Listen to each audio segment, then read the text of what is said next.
आप सभी का आपके अपने यूट्यूब चैनल एग्जाम पर मैं फार्मासिस्ट रॉबिन सिंह एक बार फिर से आप सभी के लिए लेकर के आया हूँ सुपर 30 क्वेश्चंस। और ये क्वेश्चंस काफ़ी इंपॉर्टेंट रहने वाले हैं आपके आगामी pharmacist exam point of view से।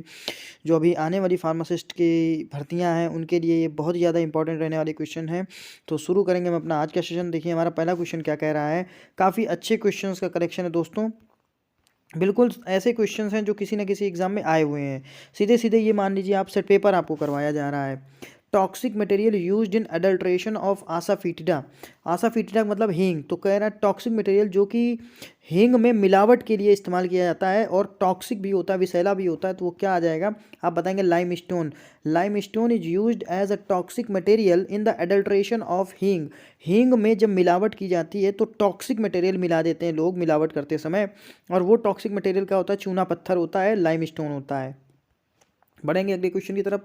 क्वेश्चन नंबर 2 देखिए क्या कह रहा है meaning of word to adorn. काफ़ी इंपॉर्टेंट क्वेश्चन है ये भी, ठीक है ना। एडॉर्न का मतलब क्या होता है अगर कि फार्मास्यूटिकल इंडस्ट्री में, तो ये आप बताएंगे कॉस्मेटिक। कॉस्मेटिक से इसका रिलेशन होता है एडॉर्न का, ठीक है ना। फिर अगले क्वेश्चन की तरफ बढ़ेंगे। क्वेश्चन नंबर 3 देखिए क्या कह रहा है eicosanoids. Eicosanoids obtained from leukocytes are known as. Eicosanoids जो है मिलता है हमें ल्यूकोसाइट से, जिसको हम लोग किस नाम से जानते हैं, तो आप बताएंगे जाकर के इसको हम लोग कहते हैं जाकर के ल्यूकोट्रीन। क्या कहते हैं जाकर के ल्यूकोट्रीन्स, है ना, ल्यूकोट्रीन्स कहते हैं जाकर के। तो right answer is leukotrienes. Eicosanoids obtain from leukocytes are known as leukotrienes. फिर अगले क्वेश्चन की तरफ बढ़ेंगे। क्वेश्चन नंबर 4 देखिए क्या कह रहा है the organ superiorly with the spleen is. Spleen से जो सुपीरियर स्थित है, स्प्लीन जैसे ये हमारा स्प्लीन है, और स्प्लीन से जो सुपीरियर है जो ऊपर की तरफ है उसको क्या कहेंगे जाकर के, तो बताएंगे डायाफ्राम। डायाफ्राम जो होता है जाकर के ये स्प्लीन के ऊपर होता है जाकर के, मतलब कह रहा है सुपीरियरली। सुपीरियरली मतलब एक तरीके से इसके ऊपर स्थित होता है स्प्लीन के, ठीक है ना, तो डायाफ्राम आ जाएगा जाकर के, ठीक है ना। फिर अगले क्वेश्चन की तरफ बढ़ेंगे जाकर के। देखिए अगला क्वेश्चन क्या कह रहा है जाकर के, काफ़ी अच्छा क्वेश्चन है। कह रहा है the 12th cranial nerve associated with the movement of tongue is. कह रहा है 12वीं जो क्रेनियल नर्व होती है, जो हमारी क्रेनियल नर्व होती है 12th नंबर की, 12वीं नंबर की, वो एसोसिएटेड होती है जाकर के, किससे जुड़ी हुई होती है, तो आप बताएंगे मूवमेंट ऑफ टंग। वो टंग का मूवमेंट कराती है जाकर के, किसका मूवमेंट कराती है, तो आप बताएंगे टंग का मूवमेंट कराएगी जाकर के। तो ये कौन सी होती है, इसका नाम क्या आएगा, तो आप बताएंगे हाइपोग्लॉसल नर्व। तो 12th क्रेनियल नर्व का नाम क्या है, hypoglossal nerve. 12th cranial nerve का नाम है हाइपोग्लॉसल नर्व, और ये हाइपोग्लॉसल नर्व क्या करती है जाकर के, मूवमेंट ऑफ टंग यानी जीभ के मूवमेंट को कराती है, जीभ को चलाती फिराती है, ठीक है ना। The first PCI was constituted in. देखिए very very very important question है। पहली बार PCI pharmacy council of India का गठन कब किया गया था, तो आप बताएंगे 1949 में। The right answer is 1949। फिर अगले क्वेश्चन की तरफ बढ़ेंगे जाकर के। देखिए क्या कह रहा है बीटा लिम्फोसाइट्स या बी लिम्फोसाइट्स, ठीक है ना, B lymphocytes are developed in the. B lymphocytes कहाँ पे डेवलप होते हैं जाकर के, तो आप आंसर कर देंगे बोन मैरो में। बोन मैरो में जाकर के डेवलप होते हैं हमारे बी लिम्फोसाइट। एक बी लिम्फोसाइट होता है, एक टी लिम्फोसाइट होता है। तो टी लिम्फोसाइट कहाँ डेवलप होते हैं, तो आप बताएंगे थाइमस में। तो टी लिम्फोसाइट हमारा थाइमस ग्लैंड में जाकर के डेवलप होते हैं। फिर क्वेश्चन नंबर 8 देखिए क्या कह रहा है the psychiatric drug obtain from rauwolfia. Rauwolfia से जो हमें साइकेट्रिक ड्रग मिलती है जाकर के, वो कौन सी है, आप बताएंगे रेसरपिन। रेसरपिन जो होती है ये साइकेट्रिक ड्रग्स होती है जाकर के रॉल्फ, और साथ ही साथ जो है ये एंटी हाइपरटेंसिव भी होती है। तो रेसरपिन एक एंटी हाइपरटेंसिव है, साथ ही साथ एंटी साइकोटिक भी है, ठीक है ना, एंटी साइकोटिक भी है, यानी साइकेट्रिक ड्रग की कंडीशन में भी आती है रेसरपिन। फिर अगले क्वेश्चन की तरफ बढ़ेंगे। क्वेश्चन नंबर 9 देखिए क्या कह रहा है among the following is a rapid acting insulin. कह रहा है कौन सी एक रैपिड एक्टिंग इंसुलिन है, तो आप आंसर कर देंगे लिस्प्रो। लिस्प्रो जो है ये हमारी रैपिड एक्टिंग इंसुलिन आ जाएगी जाकर के। Among the following is a rapid acting insulin, आप बताएंगे लिस्प्रो। लिस्प्रो एक है रैपिड एक्टिंग इंसुलिन। और कह देता जाकर के किस इंसुलिन में कोई दूसरी इंसुलिन नहीं मिलाना चाहिए, तो आप बताएंगे जी लार्जिन इंसुलिन, ठीक है ना, ग्लार्जिन इंसुलिन, इसमें कोई भी दूसरी इंसुलिन नहीं मिलाना चाहिए। फिर अगले क्वेश्चन की तरफ बढ़ेंगे। देखिए क्या कह रहा है अगला क्वेश्चन, क्वेश्चन नंबर 10 देखिए क्या कह रहा है in dental product the presence of which ion act as a protoplasmic poison for tooth decaying bacteria. कह रहा है डेंटल प्रोडक्ट जो होते हैं जाकर के,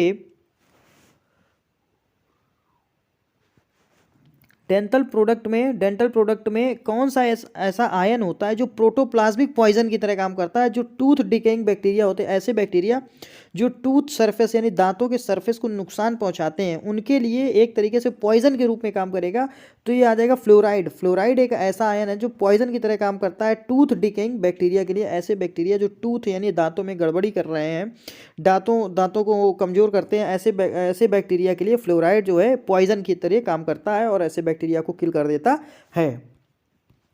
फिर अगले क्वेश्चन की तरफ बढ़ेंगे। कह रहा है among the following is not an essential amino acid. कह रहा है इनमें से कौन सा एक एसेंशियल अमीनो एसिड नहीं है, तो आप बताएंगे ग्लाइसिन नहीं आ जाएगा जाकर, ग्लाइसिन जो है एक एसेंशियल अमीनो एसिड नहीं है, ठीक है ना। ट्रिप्टोफेन, वैलिन, थ्रियोनिन ये सब होते हैं जाकर के। फिर अगले क्वेश्चन की तरफ बढ़ेंगे जाकर के। ल्यूसिन, आइसोल्यूसिन ये भी होता है। फिर हम लोग बढ़ रहे हैं जाकर के the specific muscarinic receptor responsible for the constriction of pupil. कह रहा है जाकर के स्पेसिफिक मस्करैनिक रिसेप्टर कौन सा है जो रिस्पॉन्सिबल होता है कॉन्स्ट्रक्शन ऑफ प्यूपिल। प्यूपिल यानी आई बॉल को कॉन्स्ट्रिक्ट करने में, कैसा करने में, संकुचित करने के लिए है ना। तो आई बॉल को जो है कॉन्स्ट्रिक्ट जब करेंगे जाकर के, तो आई बॉल को कॉन्स्ट्रिक्ट करने के लिए कौन सा स्पेसिफिक मस्करैनिक रिसेप्टर आपका होता है, तो आप बताएंगे M3 रिसेप्टर जो होता है कॉन्स्ट्रिक्शन ऑफ प्यूपिल के लिए रिस्पॉन्सिबल होता है।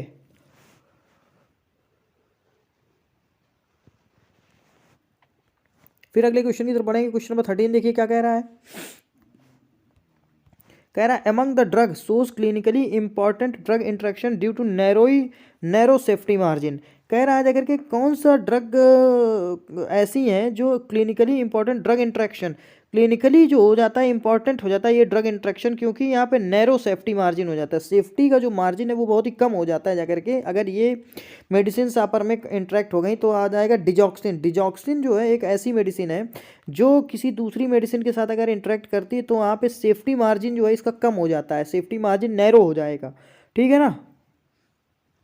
Among the drugs shows clinically important drug interaction due to narrow safety margin, digoxin आ जाएगा जा करके। फिर क्वेश्चन नंबर 14 पे चलेंगे।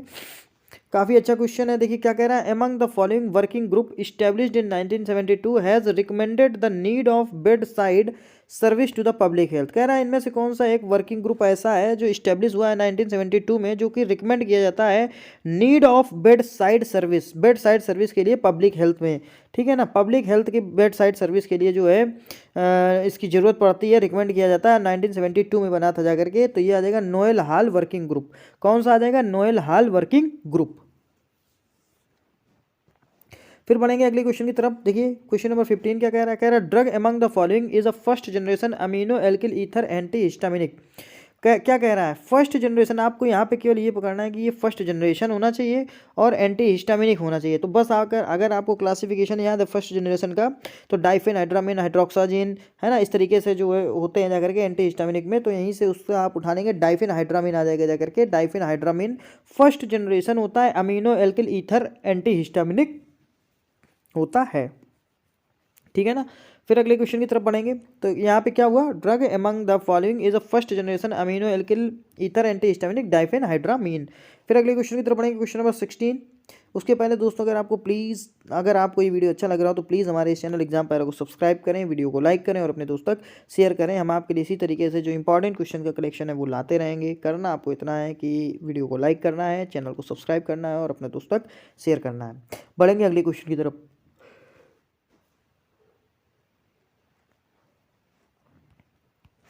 देखिए क्या कह रहा है, the flow measurement of particles are evaluated by. किसी भी पार्टिकल्स का जो फ्लो मेजरमेंट यानी किस फ्लो से वो जो है गिर रहा है, अगर इस फ्लो को हमें चेक करना है तो वो कैसे इवेल्युएट करेंगे जाकर के, तो रिपोज एंगल से हम लोग इवेल्युएट करेंगे जाकर के। रिपोज एंगल से उसके एंगल को चेक करेंगे जाकर के, अगर उसका एंगल सही है तो फिर यानी वो अच्छी तरीके से जो है फ्लो कर रहा है। अगर एंगल उसका रिपोज एंगल हम लोग देखेंगे, अगर एंगल गलत है तो अच्छी तरीके से फ्लो नहीं करेगा, ठीक है ना। फिर क्वेश्चन नंबर 17 पे चलेंगे। कह रहा है which preservative among the following is an example of acidic preservative. कौन सा प्रिजर्वेटिव एक ऐसा एग्जांपल देता है जाकर के जो कि एसिडिक प्रिजर्वेटिव का है। ऐसा कौन सा एक प्रिजर्वेटिव है जो एसिडिक प्रिजर्वेटिव की तरह काम करेगा, तो आप बताएंगे क्लोरोक्रेसॉल। क्लोरोक्रेसॉल जो होता है एसिडिक प्रिजर्वेटिव होता है जाकर के। प्रिजर्वेटिव क्या होते हैं, ऐसे केमिकल्स जो दूसरे केमिकल्स को सुरक्षा प्रोवाइड कराते हैं, उनको कहते हैं जाकर के प्रिजर्वेटिव। क्वेश्चन नंबर 18 देखिए क्या कह रहा है। कह रहा है following is a gastro intestinal peptide hormones. कह रहा है कौन सा एक गैस्ट्रोइंटेस्टाइनल पेप्टाइड हार्मोन्स की तरह काम करता है? तो आप बताएंगे सीक्रीटिन। ठीक है ना, सीक्रीटिन जो होता है जाकर के गैस्ट्रोइंटेस्टाइनल पेप्टाइड हार्मोन्स की तरह काम करता है। काफ़ी इंपॉर्टेंट क्वेश्चन है, इसको आप लोग याद कर लीजिए। फिर अगले क्वेश्चन की तरफ बढ़ेंगे जाकर के, देखिए क्या कह रहा है। कह रहा है the contraction of cardiac muscles fibre in a disorderly sequence result in a condition card. कह रहा है जो कार्डियक जो हार्ट की मसल्स हैं, अगर इनका जो सीक्वेंस है, किसका, फाइबर्स का जो सीक्वेंस है कॉन्ट्रैक्शन करने का, फाइब्रिलेशन का जो होता है जाकर के, अगर ये कॉन्ट्रैक्शन जो होती है जाकर के, संकुचन जो होता है, अगर संकुचन और जो शिथिलन है ना, कॉन्ट्रैक्शन एंड रिलैक्सेशन जो है, अगर इसमें एबनॉर्मलिटी आ जाती है, इसकी कॉन्टिन्यूटी डिस्टर्ब हो जाती है जाकर के, तो इस कंडीशन को क्या कहते हैं, एरिथीमिया वैसे कहते हैं, या फाइब्रिलेशन भी कह सकते हैं। तो फाइब्रिलेशन आ जाएगा जाकर के। कह रहा the contraction of cardiac muscles fibres in disorderly sequence result in a condition called fibrillation. तो इसका मतलब हो गया जाकर के, जो कार्डियक मसल्स होते हैं, जो हार्ट की मसल्स होती हैं, अगर इनका जो सीक्वेंस होता है कॉन्ट्रैक्शन का, वो डिसऑर्डर हो जाता है जाकर के, कि एक ऑर्डर में चलता है, वो डिसऑर्डर अगर हो जाता है जाकर के, तो ये क्या कहलाती है, इस घटना को कहते हैं फाइब्रिलेशन। क्या कहते हैं, फाइब्रिलेशन। क्वेश्चन नंबर 20 पे चलेंगे जाकर के, क्या कह रहा है। कह रहा है in multiple dose immunization the first injection dose is known as. कह रहा है जब मल्टीपल डोज इन इम्यूनाइजेशन होता है, मतलब आपके BCG का भी टीका लगना है, आपके 6 मंथ वाला टीका भी लगना है, आपके मीजल्स का टीका भी लगना है, MTP भी लगना है, मीजल्स, टिटेनस पर्ट्यूसिस। तो कह रहा है जब कई तरीके के डोज इम्यूनाइजेशन होना है, आपके मल्टीपल डोज इम्यूनाइजेशन होता है, तो जो पहला इंजेक्शन लगता है उसको क्या कहते हैं, आप बता देंगे प्राइमिंग डोज कहते हैं जाकर के। क्या कहेंगे जाकर के, प्राइमिंग डोज। तो पहला इंजेक्शन जो लगेगा प्राइमिंग डोज कहलाएगा। फिर अगले क्वेश्चन की तरफ बढ़ेंगे। क्वेश्चन नंबर 21 देखिए क्या कह रहा है। The mixture said to be static in behaviour are. कह रहा है ऐसा मिक्सचर जो जिसको हम लोग बिहेवियर में स्टैटिक कहेंगे जाकर के, वो कैसा होता है जाकर के, तो आप बताएंगे neutral mixture. Neutral mixture. The mixture said to be static in behaviour are neutral mixture. ठीक है ना। फिर अगले क्वेश्चन की तरफ बढ़ेंगे। क्वेश्चन नंबर 22 देखिए क्या कह रहा है। कह रहा है the solubility of morphine in sodium hydroxide indicate the presence of.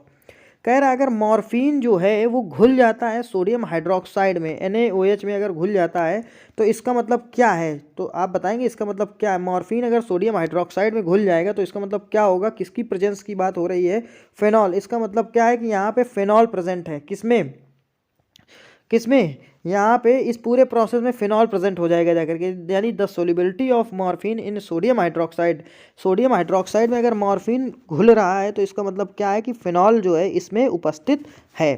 ठीक है ना। फिर अगले क्वेश्चन की तरफ बढ़ेंगे। क्वेश्चन नंबर 23 देखिए क्या कह रहा है, काफ़ी अच्छा क्वेश्चन है। कह रहा है the substance that induces division of lymphocytes are called. ऐसा सब्सटेंस जो लिम्फोसाइट्स को डिवाइड करता है, डिवीजन करता है जाकर के, लिम्फोसाइट को तोड़ता है जाकर के, या लिम्फोसाइट को ब्रेक करता है, डिवीजन करता है, तो ऐसे सब्सटेंस को क्या कहा जाएगा, मिटोजेंस कहा जाएगा जाकर, क्या, mitogens. Mitogens are the substance that induces division of lymphocytes. ठीक है ना। फिर अगले क्वेश्चन की तरफ बढ़ेंगे। क्वेश्चन नंबर 24 देखिए क्या रहा है। Among the following facilitate iron absorption.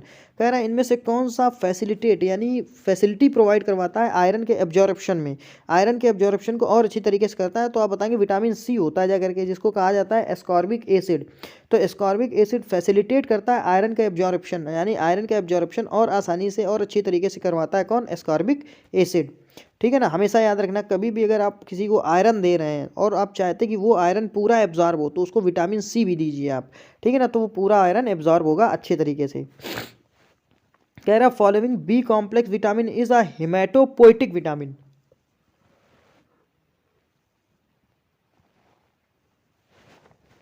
कह रहा है कि इनमें से कौन सा बी कॉम्प्लेक्स विटामिन ऐसा है जो हेमाटोपोइटिक विटामिन होता है, तो आप बताएंगे फॉलिक एसिड, विटामिन B9 जिसको कहा जाता है फॉलिक एसिड, एक हिमेटोपोइटिक विटामिन होता है। सीधे सीधे याद करना है, folic acid is a hematopoietic vitamin, folic acid is a hematopoietic vitamin, folic acid is a hematopoietic vitamin. Folic acid को कहा जाता है विटामिन B9। फिर अगले क्वेश्चन की तरफ पढ़ेंगे। देखिए क्या कह रहा है। कह रहा है कि chemical agent is used for breaking down C terminal end of polypeptide to a smaller fragment. ठीक है ना। इसको क्या कहा जाता है, केमिकल एजेंट, कौन सा केमिकल एजेंट ऐसा है जो यूज़ किया जाता है breaking down of C terminal के एंड को ब्रेक डाउन करने के लिए, पॉलीपेप्टाइड्स इनटू स्मॉलर फ्रेगमेंट, और छोटे छोटे फ्रेगमेंट्स में डिवाइड करने के लिए, तो आप बताइएगा साइनोजन ब्रोमाइड होता है जाकर के। साइनोजन ब्रोमाइड जो होता है केमिकल एजेंट होता है जाकर के, जो कि यूज़ किया जाता है breaking down of C terminal end of polypeptide. Polypeptide का जो सी टर्मिनल एंड होता है इनको स्मॉलर फ्रेगमेंट्स में तोड़ने के लिए साइनोजन ब्रोमाइड का इस्तेमाल करते हैं। क्वेश्चन नंबर 27 पे चलेंगे। क्या कह रहा है? कह रहा है among the following is an example of respiratory adjuvant. इनमें से कौन सा एक ऐसा एग्जांपल है जो रिस्पिरेटरी एडजुवेंट की तरह काम करता है? तो आप बताएंगे aluminium hydroxide. Aluminium hydroxide is an example of respiratory adjuvant. तो एल्यूमिनियम हाइड्रोक्साइड रिस्पायरेटरी एडजुवेंट का एक उदाहरण है। क्वेश्चन नंबर 28 पे चलेंगे। कह रहा है क्या? कह रहा है which drug interaction in the following is an example of A pharmacodynamic interaction. कह रहा है इनमें से कौन सा एक ड्रग इंट्रैक्शन ऐसा है जो कि फार्माकोडायनेमिक्स ड्रग इंट्रैक्शन का उदाहरण है जाकर के। फार्माकोडायनेमिक्स मतलब what the drug does to the body, यानी यहाँ पे मैकेनिज्म ऑफ ड्रग एक्शन जो है अल्टर होंगे जाकर के, यानी इसमें mechanism of drug action interact करेंगे जाकर के। तो इनमें से कौन सा आ जाएगा? क्लोनिडीन और क्लोरप्रोमाजीन। क्लोनिडीन और क्लोरप्रोमाजीन इनका जो मैकेनिज्म ऑफ एक्शन है इनका जो है फार्माकोडायनेमिक इंट्रैक्शन होता है जाकर के, ठीक है ना। ये किस तरीके के इंट्रैक्शन शो करेंगे? फार्माकोडायनेमिक्स। क्लोनिडीन और क्लोरप्रोमाजीन, क्लोनिडीन और क्लोरप्रोमाजीन फार्माकोडायनेमिक्स इंट्रैक्शन शो करेंगे जाकर के। क्वेश्चन नंबर 29 देखिए क्या कह रहा है? कह रहा है the ion involve in the transformation of light to electrical impulses in retina. कह रहा है कौन सा आयन इन्वॉल्व होता है जाकर के जो कि ट्रांसफॉर्मेशन करता है जाकर के, यानी कन्वर्ट करता है लाइट को इलेक्ट्रिकल इम्पल्सेस में रेटिना में, है ना। रेटिना में लाइट को इलेक्ट्रिकल इम्पल्सेस में कन्वर्ट कर देता है, तो कौन सा आयन होता है?